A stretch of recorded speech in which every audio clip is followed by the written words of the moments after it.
Hello students, elite institute के YouTube channel में आपका हार्दिक अभिनंदन है, बहुत बहुत स्वागत है। देखिए, हम बात कर रहे थे इससे पहले के वीडियो में कि जो परागण है वो परागण की प्रक्रिया कैसे संपन्न होती है, परागण की प्रक्रिया के लिए कौन कौन से कारक काम आते हैं, उसी के बारे में हमने बात की थी। परागण जो है वो जैसे अपन ने बात की थी कि भाई जैविक कारक होते हैं और एक क्या होते हैं अजैविक कारक। अजैविक कारक में हमने दो चीजें पढ़ी थी, वायु और जल के द्वारा परागण की प्रक्रिया। और अब हम बात और उसके बाद में हमने बात की थी कि जैविक जैविक का मतलब क्या है कि भाई जीवों के द्वारा परागण की प्रक्रिया संपन्न हो। तो जीवों में क्या क्या थे, जैसे अपन बात करें सबसे ज्यादा जो है वो कीटों के द्वारा संपन्न होता है। कीट परागण हो गया, कुछ पक्षी भी करते हैं, चमगादड़ भी करते हैं, जानवरों का एग्जाम्पल अपन ने लिया था। तो देखिए, उसी पॉइंट में अपने थोड़ा सा पॉइंट छोड़ दिया था, जो रह गया था रिमेनिंग पॉइंट है कि कैसे जो कीट परागण है और जल परागण है वो कैसे संपन्न होता है, उससे रिलेटेड बात कर लेते हैं। तो हमारे पास अपन बात करते हैं कि वेलेस्नेरिया में जल परागण कैसे संपन्न होता है।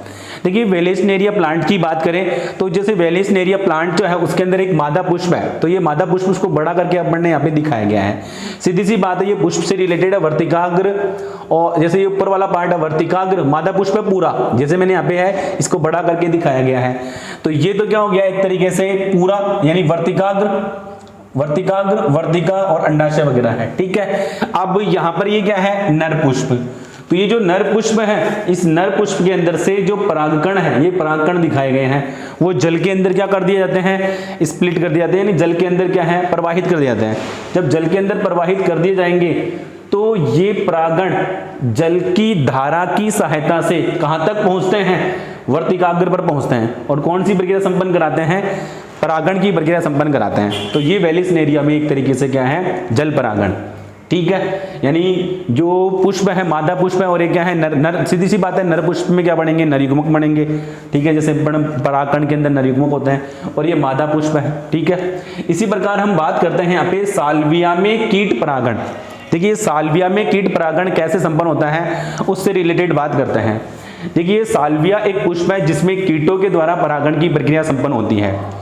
इसमें क्या होता है कि देखो, एक बात बताते हैं कि कीटों के द्वारा परागण की प्रक्रिया संपन्न हो, इसके लिए कौन सी प्रक्रिया संपन्न होनी चाहिए भाई, सीधी। अच्छा, इसके लिए क्या है, पुष्प कैसे होने चाहिए, रंगीन होने चाहिए, आकर्षक होने चाहिए और मकरंद युक्त होने चाहिए। रंगीन, आकर्षक, गंध युक्त और मकरंद युक्त होने चाहिए, तभी तो कीट क्या होंगे, उनके पर क्या होंगे, आकर्षित होंगे।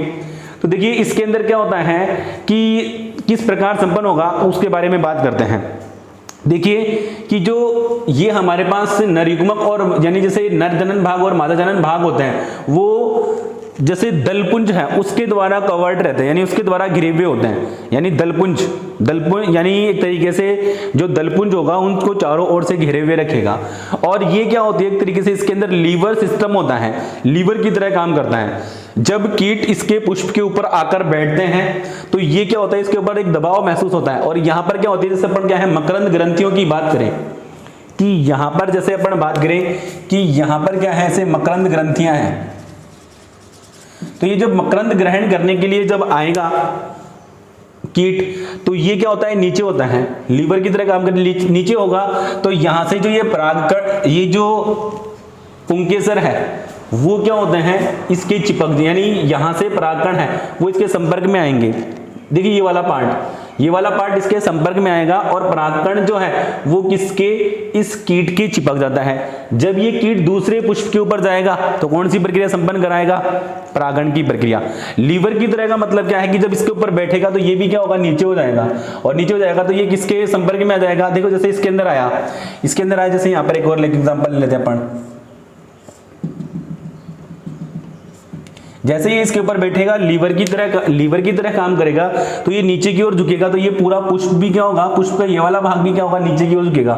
जब नीचे की ओर झुकेगा तो यहाँ पे जो ये परागकण इसके यानी पुंकेसर के ऊपरी पार्ट पर, यानी परागकोश है, उस परागकोश के अंदर से क्या परागकण इसकी शरीर की सतह पर क्या होते हैं, गिर जाते हैं, यानी उसके चिपक जाएंगे। क्योंकि कीट परागण के लिए परागकण जो होते हैं वो कैसे होते हैं, चिपचिपे। जब ये किसी मकरंद को ग्रहण करेंगे यहाँ से, और जब किसी दूसरे पुष्प के ऊपर जाएंगे तो कौन सी प्रक्रिया संपन्न कराएंगे, परागण की प्रक्रिया संपन्न कराते हैं। तो ये तो थी बात, हमारे पास आपकी बुक के अंदर केवल डायग्राम दे रखा है, वेलेस्नेरिया का भी डायग्राम दे रखा है और साल्विया में कीट परागण है उसका भी डायग्राम दे रखा है। ठीक है, अब अपन बात करते हैं यहाँ पे नेक्स्ट जो हमारे पास पॉइंट है, पराग स्त्री केसर प्रक्रिया। पहले एक बार इसका डायग्राम नोट कीजिए और इसको एक बार बनाइए, फिर हम बात करते हैं। देखिए, हम बात कर रहे थे यहाँ पे पुष्पी पादपों में लैंगिक जनन। कुछ स्टूडेंट्स के मेरे पास कमेंट्स भी आए कि सर आप थोड़ा सा इंग्लिश में भी बनाया करो, तो इंग्लिश के वीडियो, इंग्लिश मीडियम के वीडियो में अलग ही, यानी एक तरीके से नया जो वीडियो से स्टार्ट करेंगे उसमें हम अलग से उसमें पूरा इंग्लिश का ही बताया करेंगे। एक बार हिंदी का एक बार पूरा चैप्टर पूरा कंप्लीट हो, फिर अपन क्या करेंगे, नया चैप्टर जो नए सिरे से स्टार्ट करेंगे उसमें इंग्लिश का वर्ड काम में ज़्यादा लिया करेंगे।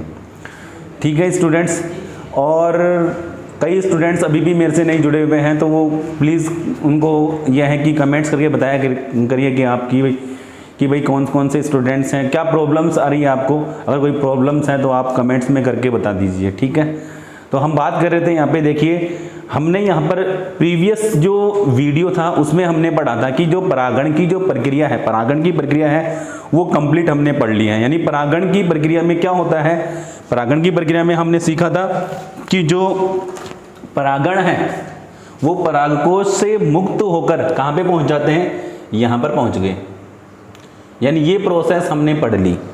ठीक है, अब ये जो परागकण है ये यहाँ पर पहुँच गए, उस यहाँ पर पहुँचने के पश्चात यहाँ से नरयुग्मक जो है वो यहाँ तक पहुँचेंगे, तो उसके दौरान यहाँ पर कौन कौन सी प्रक्रियाएं संपन्न होंगी उसके बारे में हम बात करेंगे। ठीक है, तो देखिए हम बात करेंगे, हमारे पास जो पॉइंट है उस पॉइंट से रिलेटेड बात करें तो हमारे पास पॉइंट है यहाँ पे पराग स्त्रीकेसर संकर्षण।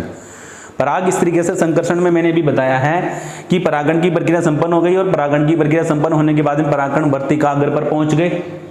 अब क्या होगा कि ये परागकण जो है वो वर्तिकाग्र पर पहुंचने के बाद परागकणों के अंकुरण से लेकर पराग नलिका के इस ओव्यूल या बीजांड में प्रवेश करने तक की जो घटना होगी उस घटना को हम क्या कहेंगे, पराग स्त्रीकेसर संकर्षण। देखो मैंने क्या बताया है कि यहाँ पर जो है ये जो परागकण है वो यहाँ पर क्या होगा, जर्मिनेट होगा, परागकणों का अंकुरण होगा, और परागकणों का अंकुरण होगा तो यहाँ से क्या विकसित होगी, ये पराग नलिका विकसित होगी।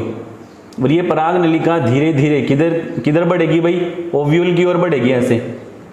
ठीक है, और यहाँ से ये बीजांड द्वार से होकर कहाँ पे प्रवेश करेगी, देखिए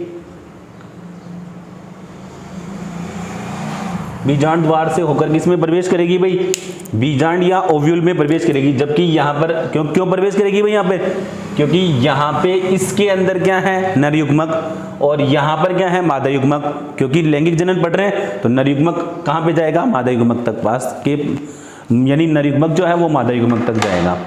तो हम बात करेंगे यहाँ पे क्या कि पराग स्त्रीकेसर संकर्षण क्या होता है, उसकी डेफिनेशन मैं आपको बोर्ड पे बताता हूँ। देखो क्या है, डायग्राम से समझो कि परागकणों का जो परागकण है वो वर्तिकाग्र पर अवस्थित होने से लेकर, यानी परागण की प्रक्रिया में क्या हुआ कि जो परागकण है वो वर्तिकाग्र पर पहुंच जाएंगे। तो डेफिनेशन वहीं से लिया हमने कि परागकणों का वर्तिकाग्र पर स्थित होने से लेकर इस पराग नलिका के बीजांड में प्रवेश करने तक की घटना को क्या नाम दिया है, पराग स्त्रीकेसर संकर्षण। ठीक है, तो डेफिनेशन क्या दी है, देखो समझो यहाँ पे, देखो मैंने डेफिनेशन क्या बताई है, मैंने डेफिनेशन जो बताई है कि परागकणों का कहां तक, देखिए समझो यहाँ कि जो हमने बात की यहाँ पे उससे रिलेटेड डेफिनेशन जो है उससे रिलेटेड बात करेंगे। देखिए परागकण जो है, परागकणों का वर्तिकाग्र पर अवस्थित होने से लेकर, अवस्थित का मतलब स्थिति भी कह सकते हैं अपन कि परागकणों का वर्तिकाग्र पर स्थित या अवस्थित होने से लेकर, यानी क्या बताया कि परागकणों का वर्तिकाग्र पर अवस्थित होने से लेकर पराग नलिका का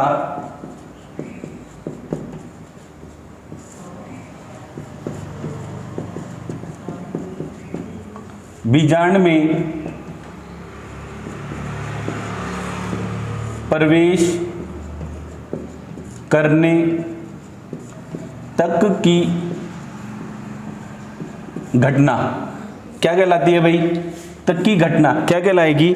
वही पोलेन पिस्टल इंट्रैक्शन यानी पराग स्त्रीकेसर संकर्षण। पराग स्त्रीकेसर संकर्षण, ठीक है, कहते हैं। समझ में आ गया होगा। अब देखिए बात क्या है यहां पर, ये तो थी बात डेफिनेशन की।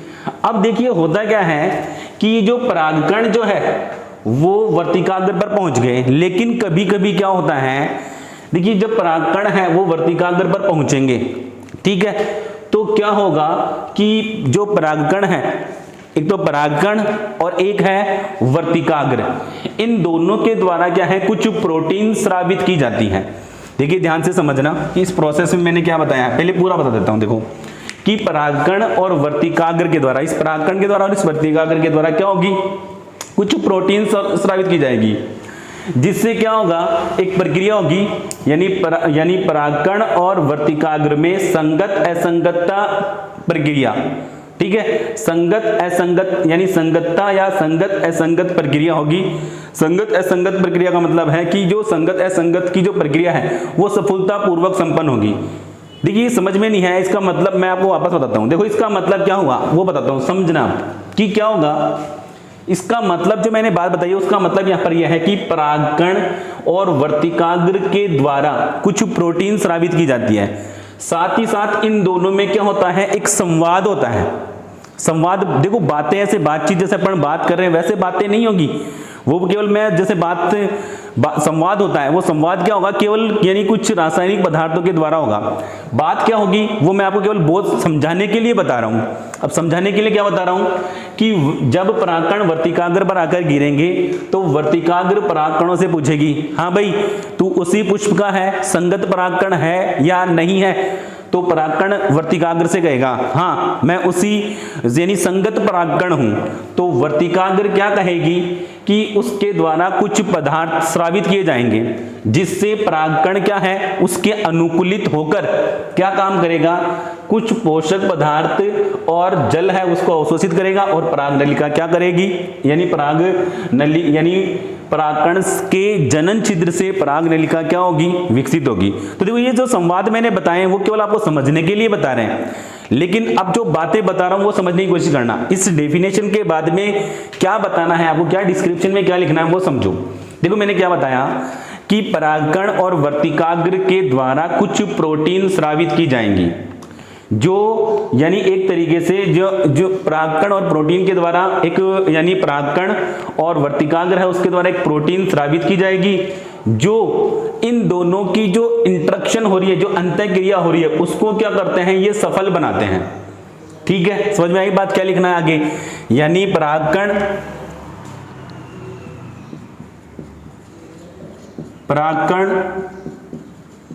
तथा वर्तिकाग्र के द्वारा कुछ प्रोटीन पदार्थ स्रावित किए जाते हैं। ठीक है, जिससे इन दोनों के मध्य अंतर क्रिया जो होती है ना वो क्या होती है, अनुकूलित होती है।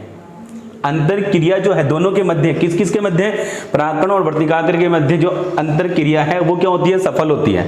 पहली बात तो अब देखिए बात क्या है वो बताता हूं, यानी प्रोटीन स्रावित की जाएगी जिससे परागकण और वर्तिकाग्र के मध्य क्या होगा भाई, संवाद होगा, और ये संवाद क्या होगा, सफल होगा।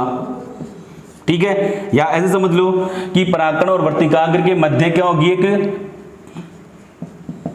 अंतःक्रिया, और ये अंतःक्रिया क्या होगी, सफल होगी। देखिए आगे की लाइन समझ में आनी चाहिए, संवाद होगा इसे बता देना कि परागकण तथा वर्तिकाग्र के द्वारा प्रोटीन स्रावित की जाएगी जो परागकण तथा वर्तिकाग्र के मध्य अंतः क्रिया को क्या करेगी, सफल करेगी। यदि यहां पर इन दोनों के मध्य यानी संगत और असंगतता क्या होती है, अगर सफल नहीं होती है, अनुकूलित नहीं होती है, तो फिर क्या होगा उसके बारे में समझो। देखो अगर ये सफल होगी, ये अंतः क्रिया क्या होगी, ये जो प्रक्रिया अगर सफल होगी तो जो परागकण है, परागकण के जनन छिद्र से, परागकण के जनन छिद्र से यानी परागकणों का अंकुरण होगा और परागकण के जनन छिद्र से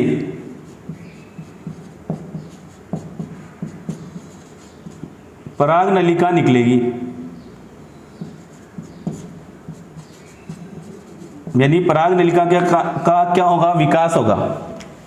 ठीक है, अब ये पराग नलिका क्या है, फिर आगे देखो, अब मैं यानी डायग्राम से बता रहा हूं, ये पराग नलिका धीरे धीरे क्या है, किधर, बीजांड की ओर बढ़ेगी और बीजांड की ओर बढ़कर फिर किधर, किस में प्रवेश कर जाएगी, बीजांड में प्रवेश कर जाएगी, क्योंकि बीजांड में क्या है। अब देखिए जब ये बीजांड में प्रवेश करती है तो आप एक चीज समझो कि जो परागकण है, इस परागकण की दो कोशिकाएं थी, एक तो कौन सी कोशिका थी, कायिक कोशिका, और एक क्या थी, जनन कोशिका।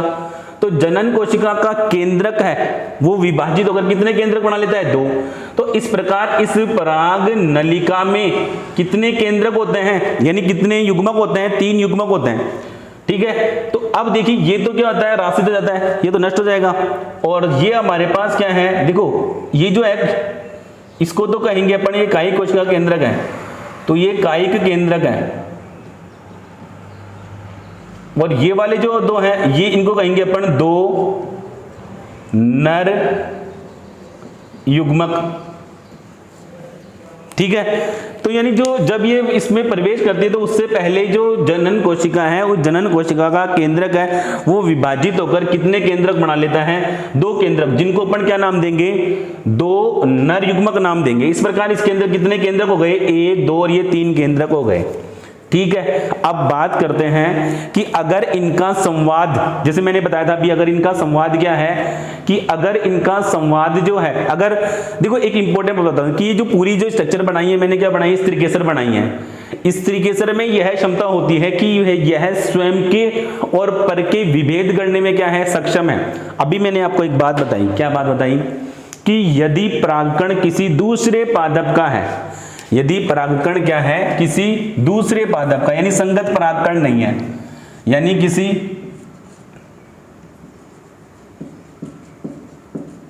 दूसरे पादप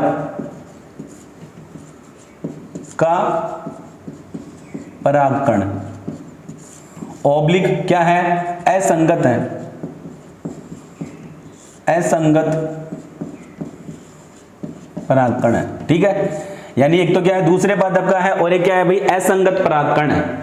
ठीक है, तो फिर इनमें संवाद होगा, वही बातचीत होगी तो क्या है कि स्त्रीकेसर या वर्तिकाग्र परागकण से पूछेगी, हाँ भाई परागकण बता कि तू यानी किसका है, उसी पादप का है, यानी उसी पादप का है और संगत पादप परागकण है क्या, तो ये कहेगा कि नहीं।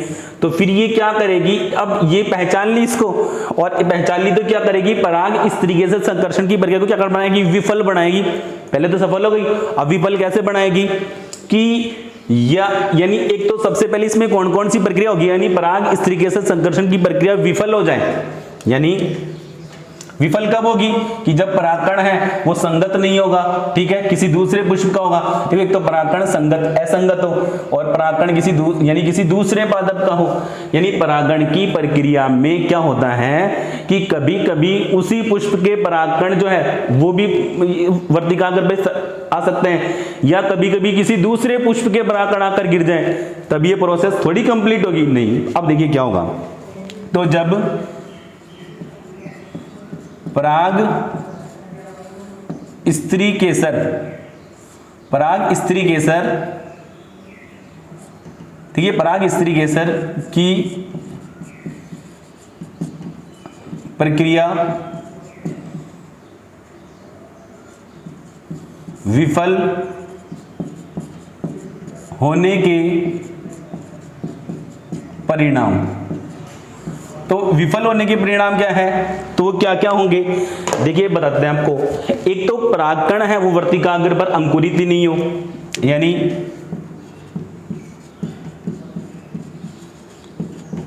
परागकणों का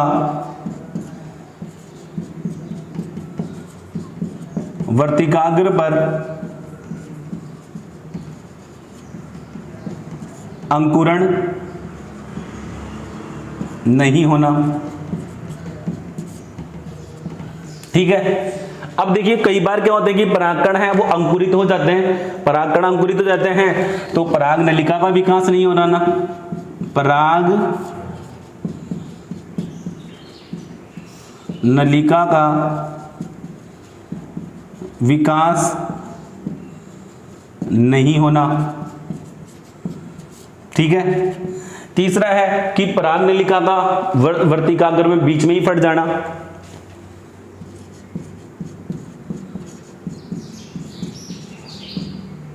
पराग नलिका का वर्तिका में फट जाना। तो ये प्रक्रियाएं हो सकती है पराग इस तरीके से संकर्षण की विफलता के कारण। ठीक है। अब इस जो पॉइंट है, इस पॉइंट में थोड़ा सा पॉइंट और रह गया है, आप इस पॉइंट को एक बार वापस से समझ लीजिए।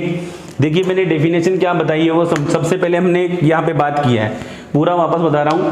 क्या होगा कि परागकणों का परागकणों का वर्तिकाग्र पर स्थानांतरण से यानी वर्तिकाग्र पर अवस्थित होने से लेकर पराग नलिका का बीजांड में प्रवेश करने तक की जो घटना है उस घटना को क्या नाम दिया गया है, पराग स्त्रीकेसर संकर्षण। ठीक है, पहली बात। दूसरी बात क्या होगा कि यह जो प्रक्रिया है, जो परागकण और जो वर्तिकाग्र है या स्त्रीकेसर है उनके द्वारा जो प्रोटीन स्रावित किए जाते हैं उनके मध्य अंतःक्रिया के सफल होने के फलस्वरूप संपन्न होती है। यदि यहां पर क्या बताया गया है कि जो संवाद है अगर ये प्रक्रिया सफल हो जाती है तो परागकण के जनन छिद्र से परागकणों का अंकुरण होगा और उससे पराग नलिका का क्या होगा, विकास। और फिर पराग नलिका कहां से, यानी ये वर्तिकाग्र से, फिर ये वर्तिका से होती हुई कहां पे प्रवेश करेगी, बीजांड में।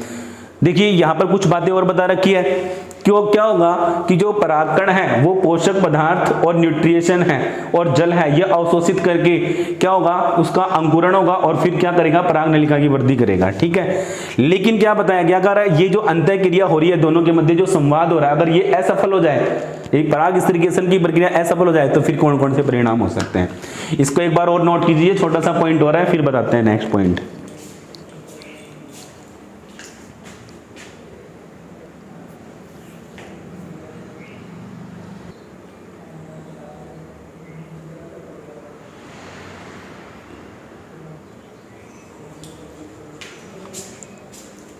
ओके स्टूडेंट्स, देखिए हम बात करते हैं यहाँ पे, आपकी बुक में एक पॉइंट्स लिखा हुआ है कृत्रिम संकरीकरण। कृत्रिम संकरीकरण का मतलब क्या है कि कृत्रिम संकरण से समझो आप। तो कृत्रिम संकरण देखिए क्या है कि किसान और व्यावसायिक पद्धति, यानी किसान जो होता है व्यावसायिक पद्धति अपनाते हैं, तो वो क्या करते हैं, पशुओं में और फसली पौधों में अच्छे गुणों वाले जो पौधे हैं उनको बढ़ावा देते हैं। तो उसके लिए उनको क्या करते हैं कि अलग अलग उत्तम किस्म के जो पौधे हैं उनके मध्य वो क्या करते हैं, एक तरीके से लैंगिक प्रजनन, कृत्रिम रूप से लैंगिक जनन करवाते हैं और उसी को क्या नाम दिया गया है, कृत्रिम संकरण। ठीक है। तो बात यहाँ पे क्या है, अब ये कृत्रिम संकरण का मतलब तो समझ में आ गया होगा, मैंने क्या बताया है कि देखो जैसे समझो कि अलग यानी अच्छी गुणों वाले पादप हैं, तो उन पादपों का जब उनके अंदर लैंगिक प्रजनन कृत्रिम यानी मनुष्य के द्वारा करवाया जाए तो उसे क्या कहेंगे अपन, कृत्रिम संकरण। अब देखिए यहाँ पे दो चीजें हैं, एक तो विपुंसन और एक यहाँ पे है बैगिंग तकनीक या बोरा वस्त्र तकनीक। ठीक है। तो मैं आपको यहाँ पर देखो, जब अपन चैप्टर आगे जब चैप्टर पढ़ेंगे तो उसके अंदर बात करेंगे संकरण से रिलेटेड। ठीक है। तो मेंडल ने जब संकरण की प्रक्रिया करवाई थी, संकरण का मतलब ऐसे सीधी कह सकते हैं कि यानी अलग अलग गुणों वाले, या सीधी सी बात अपन ये कह सकते हैं कि एक ही जाति के दो भिन्न पादपों के मध्य, एक ही जाति के जब दो भिन्न पादपों के मध्य क्या करवाया जाता है, गुणों में विभिन्नता रखने वाले जीवों के मध्य जब लैंगिक जनन करवाया जाता है, जब क्रॉस करवाया जाता है, तो उस प्रक्रिया को क्या कहते हैं अपन, संकरण कहते हैं। ठीक है, तो संकरण की डेफिनेशन नाम बताकर हम अपन बात करते हैं। यहाँ पे एक वर्ड यहाँ पे लिखा हुआ है विपुंसन। विपुंसन का मतलब क्या है उसके बारे में बात करें हम। विपुंसन का मतलब क्या है, जैसे समझो कि जो कोई, देखिए जैसे अपन बात करें मेंडल है, आपने मेंडल के प्रयोग पढ़े थे और उसके बारे में बात की थी, तो उससे रिलेटेड बात करते हैं हम। 10th क्लास में आपने सीख के आया था, क्या सीखा था कि भाई जैसे जो मटर के जो पौधे होते हैं वो क्या है, द्विलिंगी है, और द्विलिंगी है तो उसमें क्या है, स्वपरागण होगा। तो आप एक चीज समझो कि अगर उसके अंदर स्वपरागण को रोका जाए तो उसके अंदर क्या है कि जो पुंकेसर है उनको हटा दिया जाता है, तो पुंकेसर को हटाने की प्रक्रिया को क्या कहते हैं, विपुंसन। ठीक है, स्वपरागण को रोकने के लिए, यानी किसी द्विलिंगी पुष्प में जो कृत्रिम रूप से जब उनके यानी जो परागकोश है उनको काट दिया जाए या उनको हटा दिया जाए, तो उसी प्रयोग क्या कहेंगे अपन, विपुंसन। देखिए स्वपरागण को रोकने के लिए, स्वपरागण को रोकने के लिए जब किसी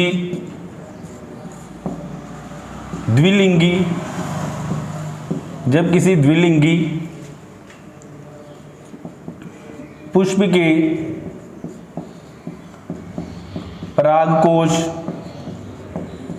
या पुंकेसर को हटा दिया जाता है,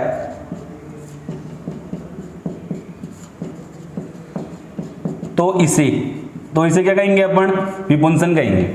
ठीक है, तो इस प्रक्रिया को क्या कहेंगे अपन, विपुंसन। अब हम बात करते हैं, एक यहाँ पे है बोरा वस्त्र तकनीक। देखो ऐसे लिखा हुआ है बोरा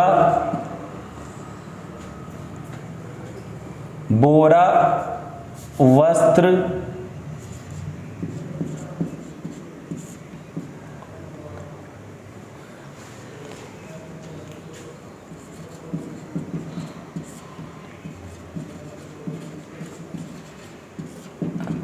देखो बोरा वस्त्र तकनीक का मतलब क्या है उसके बारे में बता देते हैं कि देखिए जैसे कृत्रिम या संकरण करवा रहे हैं, कृत्रिम रूप से जब संकरण करवाया जा रहा है, तो जैसे समझो कि ये एक बात बता देते हैं आपको,